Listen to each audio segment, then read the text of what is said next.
Now, the Three Martini Lunch with Greg Corombos and Jim Geraghty. And welcome in. We're glad you're here at the Three Martini Lunch. Jim, congratulations. I know it's been 48 hours almost since the Jets got their first win of the season, but since you weren't here yesterday, I didn't want that to go unnoticed. So I hope you're fully recovered and ready to drink martinis. I'm sober now and soon won't be. No, it was, can I just observe, again, as a Bears fan, you've gotten to enjoy this a few times this season. You wake up the day after your team wins, the sun's shining a little bit brighter. You can hear the birds chirping. Everything's just kind of happier. I should not let this affect my mood so much. Well, Sam Darnold's spleen is doing well, and Jim's ready to vent his. So we'll get to that. He took on Dak Prescott, and you know what he did, Greg? What? He beat him mano to mano.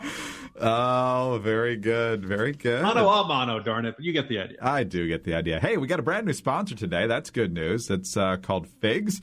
Figs is the maker of fantastic gear for medical professionals primarily. But you know what? I've tested them out, and they're pretty comfy for everybody. So we'll talk about that a little bit, too. Wearfigs.com is where you want to go to order that good stuff.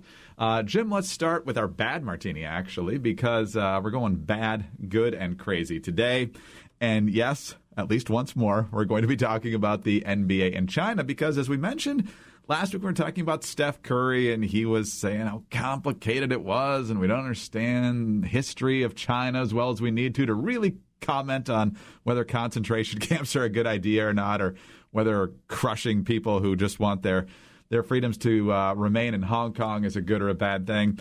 We hadn't heard from LeBron yet. And you said, man, LeBron, along with Steph, was one of these people who could just stand up and say, you know what? I don't care about the ramifications. I'm successful enough. I'm just going to let her rip. Well, we've heard from LeBron now, and, well, let's just say that LeBron didn't come through the way we were hoping for. Here's what he said. We all talk about this freedom of speech. Yes, we all do have freedom of speech. But at times, there are ramifications for the negative that can happen when you're not thinking about others and you're only thinking about yourself. So I don't believe, I don't want to get into a word or sentence feud with Daryl, Morey, but I believe he wasn't educated on the situation at hand, and he spoke. And so many people could have been harmed, not only financially, but physically, emotionally, spiritually. So just be careful what we tweet and we say and what we do, even though, yes, we do have freedom of speech, but there can be a lot of negative that comes with that too. Jim, I don't know what's most annoying here. The fact that he thinks that the general manager of the Houston Rockets is the one who's uneducated, the idea that he's really concerned that people could have been harmed, and the first word out of his mouth was financially, and then he's talking about how people could have been harmed physically, emotionally, and spiritually by calling attention to the abuses of the Chinese. So unless he's talking about the people in the concentration camps, and I'm pretty sure he's not, this is just a disgrace. Yeah. His silence was an ominous sign last week. Look, you can argue about who's the current best player or whether Steph Curry's overtaking him. But when most people think the NBA, they think of LeBron James. David French used to argue that he was better than Michael Jordan. I think we can stop that argument now. You and I, we'll be very critical of the Chinese government. Lots of writers will be, lots of activists, lots of people in the political realm will. And look, if the Chinese government ever decided to declare war on the Three Martini Lunch, folks, you wouldn't be listening to us. We'd get hacked or enormous pressure. The Chinese government has an enormous amount of leverage about all kinds of people here. One of the great things about being LeBron James is that you're LeBron James, and you would presumably be above any of this stuff. What are they going to do? Try to shut down LeBron James? If there's anything we've seen over the years, nobody could shut down LeBron James except the rest of the Los Angeles Lakers, apparently. That you would have the stature, that you'd have the fame. Last week on Sports Talk Radio, I was hearing people saying, wow, LeBron comes out and says about this, and he ends up losing a great deal of money from through the NBA. This puts him on par with Muhammad Ali. This puts him on par with a guy who at the pinnacle of his career, or maybe a little bit past the pinnacle, who was willing to make an enormous financial sacrifice to stand up for what he believed was right. And he basically would be declaring there are some things in life that are more important than money, and there are some things in life that are more important than fame. And LeBron James did not do that. And in fact, he did the opposite. He really, from those comments, it really sounds like Daryl Morey has done something wrong, and that Daryl Morey is the villain in this story. And when he talks about people being emotionally Greg, I'm interpreting that as he hurt the feelings of the Chinese government. Yes. The Chinese government should have its feelings hurt. When you run concentration camps, you should have your feelings hurt. That's the absolute minimum consequence that could happen for something like this. A good chunk of today's Jolt was all about this, and I was just livid. And let's not forget, I guess considering their past animosity and criticism, I guess we could look at the bright side, Greg. We finally found a position in which LeBron James and Donald Trump agree. And not the way you would want it to. Just a couple of follow-ups here. First of all, LeBron tweeted after this saying, "Let me clear up the confusion. I do not believe there was any consideration for the consequences and ramifications of the tweet. I'm not discussing the substance. Others can talk about that." No, I think it was pretty clear that you were concerned about the consequences and the ramifications. Maybe your shoes wouldn't sell. Maybe your jersey wouldn't be on the store shelves for people to buy anymore. I think we understood you perfectly, Mr. James. Yeah, and look, one of the great ironies here is that the issues that are going on at work between the treatment of the Uyghurs and the treatment of the protesters in Hong Kong, Greg, it's police brutality. It's government abuse of authority. It's not respecting the rights of minorities to be citizens and treated equally in the eyes of the law like everyone. These are all the issues that LeBron and Steve Kerr and so many other professional athletes in the NBA and across, in the NFL and other places have spoken up about. Unless there be any confusion here, I think they're right to do this. I think they should speak up about these issues. I think they should always feel free to say, this is what I think this is going wrong. And I could, as much as I didn't like the kneeling players, I could see where they're coming from, right? But all of a sudden, when it's Chinese cops beating people up, then all of a sudden LeBron's like, it's so complicated, I just can't understand. All of a sudden, when it's the Uyghurs being put in concentration camps, all of a sudden, look, this is just so complicated, I just don't feel like I know enough to comment. This is absolute horse pucky, and Lord knows I wanted to say another word right there, Greg. And so I hope this does an enormous damage to the public reputation of the NBA. They're very clear. They're extremely tough on the American cops, American system of government, us as a society, and our failures. But the moment you've got $500 million a year at stake in the Chinese market, these guys will shut down like a clam. That's the only metaphor that popped in my head. Let's talk about figs. This is a much happier thing. Yesterday, I happened to have a regular checkup. When you go to the doctor or the dentist or different folks, you see a lot of different people there, and they're on their feet all day long. Some take your vitals, some check you in, some take you to the exam room. Then you got the doctors themselves. And so there's just lots of different people, nurses, doctors, dentists, people who work in healthcare, and they're great people. And so we're really lucky to have them in our lives. And one of the things that you admire about these people is that they're on their feet all the time, and you just want to make sure that they are comfortable. And that includes their scrubs. What these amazing people do every day is more than a job, and what they wear is more than a uniform. So they need scrubs and other gear that should help them feel good and perform at their best. And I'm not a doctor. Jim, you're not a doctor. We don't even play doctors on the 3 Martini Lunch most of the time. Maybe when there's an Ebola outbreak or something, we dabble in it. But I got the chance to order a couple of things here, courtesy of Figs. I got the activewear jacket. I didn't particularly need the scrubs. You don't need that in radio. But the jacket, perfect time of year. It's light. It keeps you warm on those brisk mornings. It's very comfortable, and it's got a ton of pockets. The doctors can keep their stethoscopes and stuff in there, their thermometers, whatever else they need to carry around, nurses too. Just very handy to have that much storage space in your jacket. Also got a pair of really, really comfortable and soft socks. So Figs makes good on its promise. They make good stuff. It's really comfortable. And if you're in the medical field or know of someone who is, it's a great thing to have for them. Greg, I'm just going to observe. I hope to not need to run into many medical personnel in a hospital anytime soon. Right. But God forbid I have a heart attack and they're rushing me into the door. They're rushing me into the emergency room and surgery is required. I'm not saying my first thought is going to be, how did their scrubs fit? But if they look like they got dressed in the dark or it's a terrible fit, I might just feel a little bit nervous about their ability to gauge spatial relationships and stuff like that.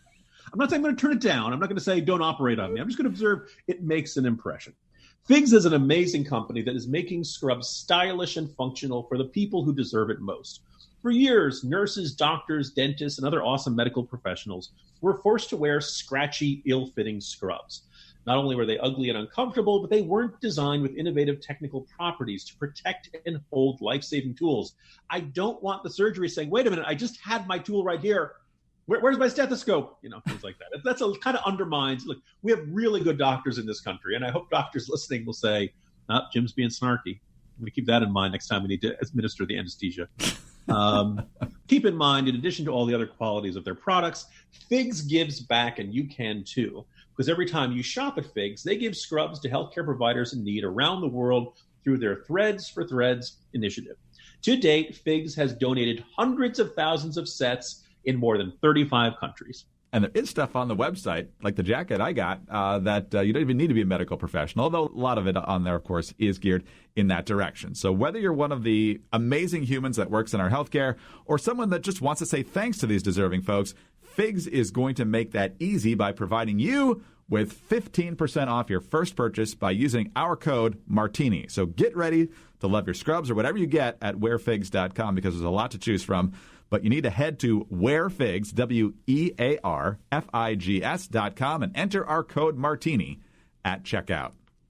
All right, Jim, a lot of courage not seen from LeBron James, but there was a lot of courage actually seen on cable news, I believe, last night, and it came from MSNBC of all places. Chris Hayes was talking about the path of least resistance in so many different areas, and he was actually beginning his commentary by talking about how the NBA completely wilted when it came to China's treatment of the Uyghurs, of oppressed Christians, their social credit scores. He didn't get into a lot of the details, but he talked about how the NBA caved. It was the path of least resistance.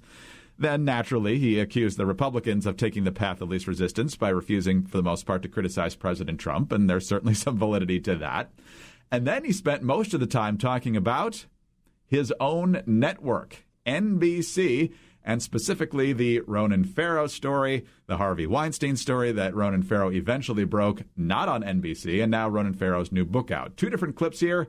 Here's the first one. I feel the tug of it myself, as my own news organization is embroiled in a very public controversy over its conduct. As you've probably seen in his new book, Catch and Kill, my former colleague Ronan Farrow contends that NBC News slow-walked and then ultimately killed his reporting on Harvey Weinstein's sexual harassment and assault because it was intimidated by Weinstein and didn't want to cross him. Most distressingly, Farrow suggests NBC News was worried about the allegations of sexual assault and harassment against Matt Lauer coming out as a result of reporting on Weinstein and desperately wanted to avoid that. In Farrow's view, he was unable to break through what was effectively a conspiracy of silence from NBC News management.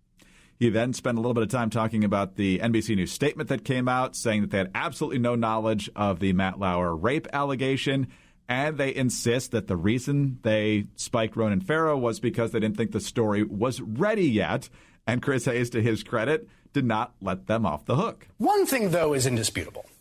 Ronan Farrow walked out of NBC News after working on the Weinstein story and within 2 months published an incredible article, The New Yorker, that not only won a Pulitzer, but helped trigger a massive social and cultural reckoning that continues to this day. It is the kind of journalism that you want to do as a journalist, that everyone who works in this business should want to facilitate. Of course, there's a reason it took so long for the true story about Weinstein to be told, for the many allegations of him to stay locked in a vault.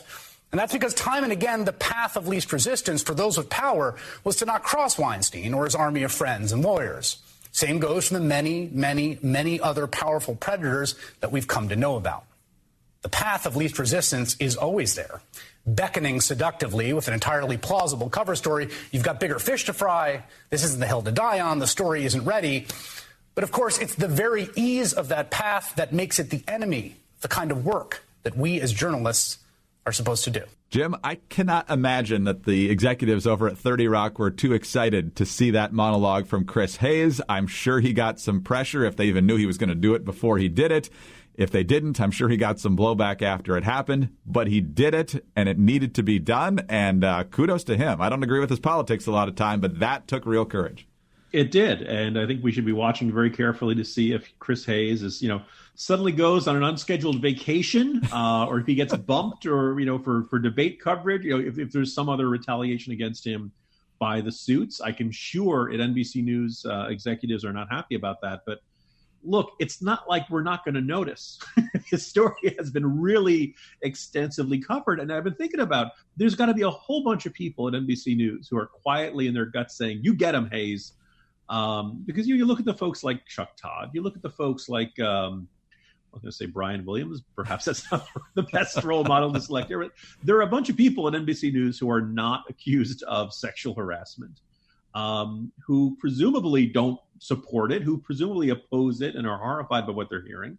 Did some of them know about it? Did some of them hear rumors about it? Did some of them, it was kind of fascinating that as this story was breaking, presumably the institution that would have the best sources and be best positioned to tell the truth about what actually happened at NBC News would presumably be NBC News. And it sounds like there was a, enormous amount of pressure put upon them. Remember Megyn Kelly's sudden departure? She signed a contract that was like, it was a LeBron level money, right? I mean, an unbelievable amount of money. And then they, very quickly got rid of her. And every once in a while she would make comments about that. And she kind of indicated that there was at NBC News, she was just not supposed to talk about certain topics.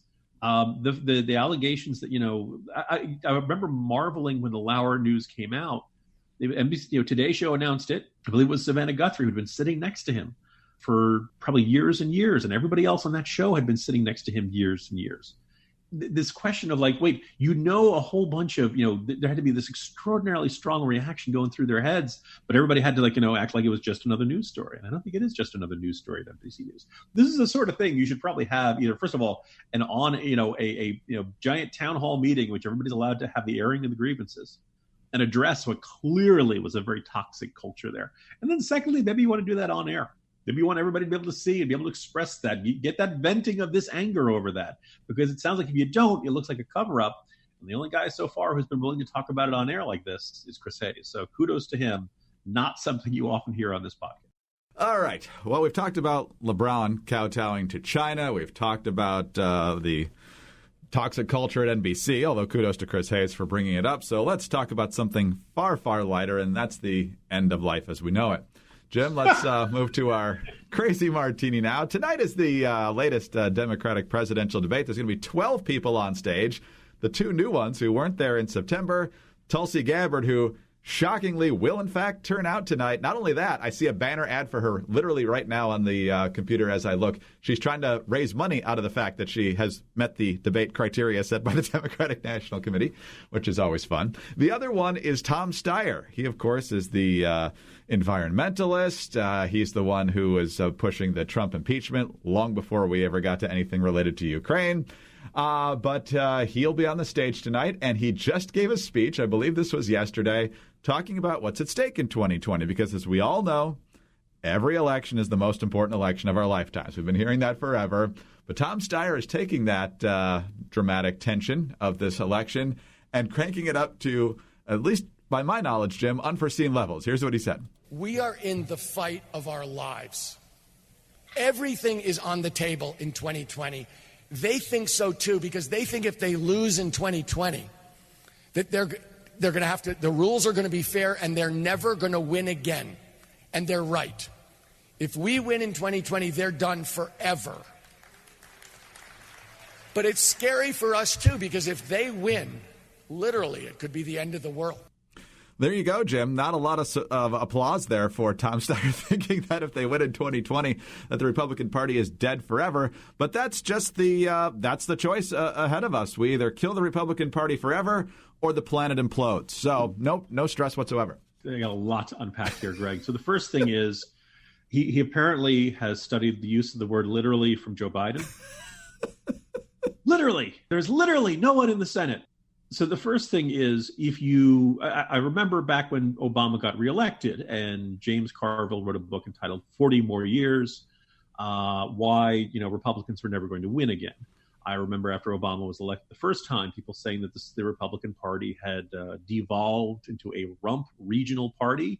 It was no longer going to be competitive in national elections. 2 years later, they won back the House. 4 years after that, they won the Senate.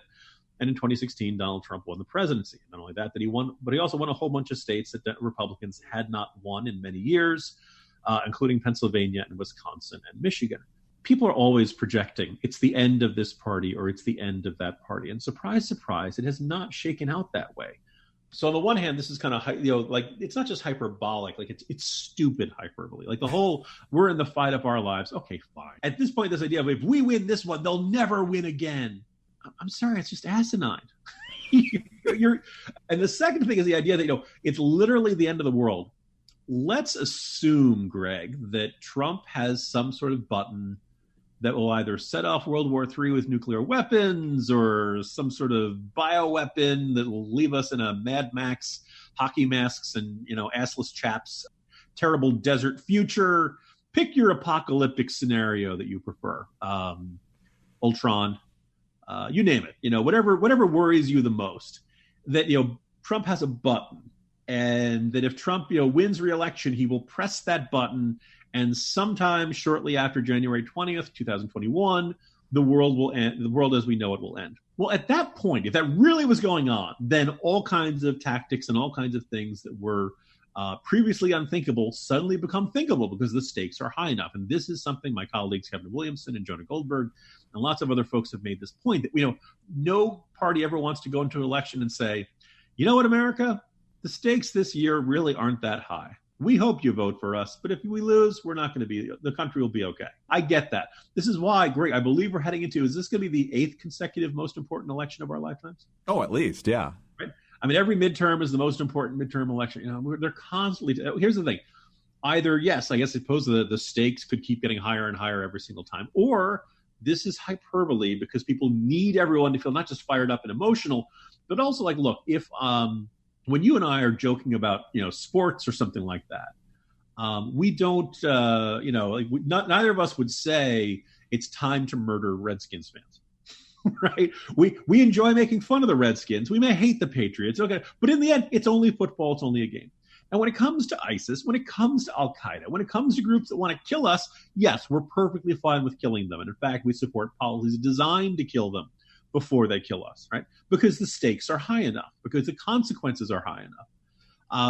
If you make American politics feel like the future of the entire human civilization is at stake, well, then all of a sudden, of course you can riot.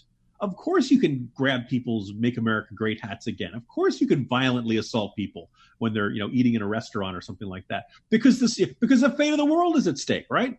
Now, look, we know when the fate of the world is at stake, Greg. There's usually a plucky band of underdogs and some sort of giant sci-fi device and a big light going up into the sky. I've seen this in a million movies, right?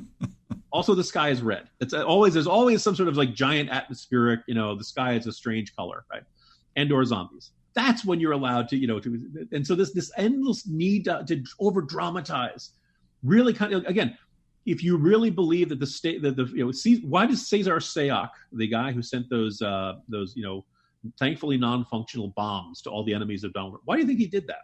Because he believed that they were enemies, because he believed that they were trying to destroy America and destroy the president, right? Why does every terrorist commit their terrorist acts?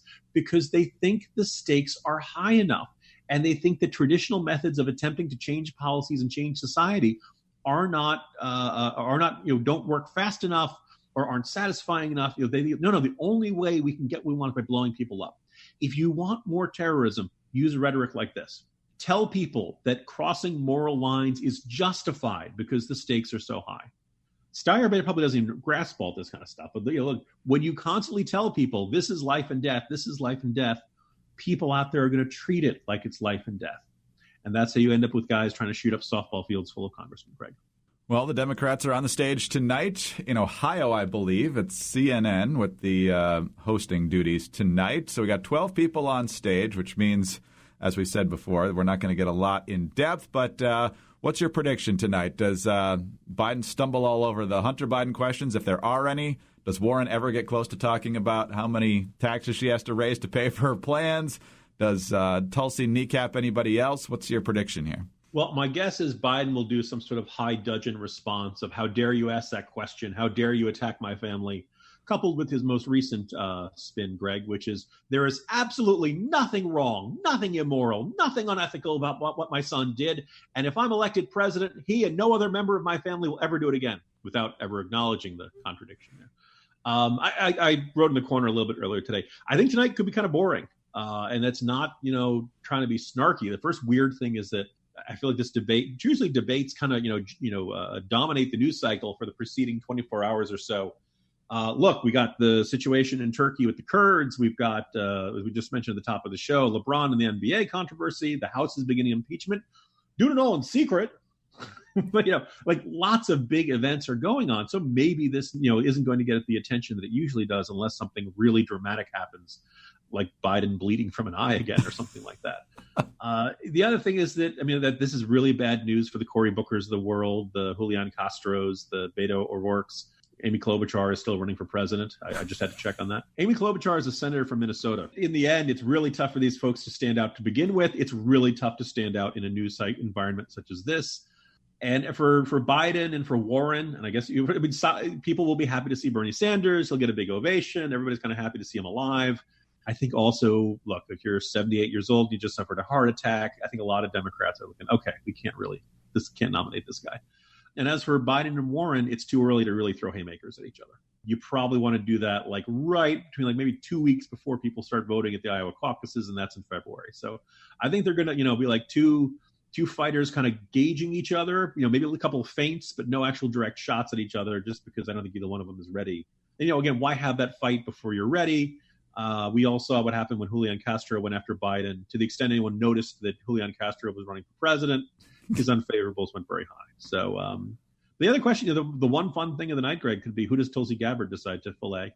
Well, we said it's probably not Joe, based on what you said last week. So might be a little more on Liz Warren. I don't think that's actually happened in a debate. So that's possible. I'm looking forward to seeing what Beto wants to ban this time. He's now against tax-exempt status for churches. He wants to ban AR-15s. I'm thinking maybe gasoline could be next on his list. Here's my prediction, Greg. Yeah. People say we're going to do this. I will tell you, you bet we're going to confiscate your heterosexual marriages. Just combining the previous two. Okay. The government will ban them, and you'll have to turn them in. Turn in your certificates, rings, all that kind of stuff. Government will pay you fair market value, but that's it. It's mandatory. And do you think it'll come full circle for Bernie Sanders if there's a lot of questions about Hunter Biden and he's asked to comment, he'll say, I'm sick and tired of hearing about Hunter Biden, like he did about Hillary's emails. First of all, Greg, that's a pretty good Bernie Sanders impression. I salute you on that. Remember millionaires and billionaires and big banks.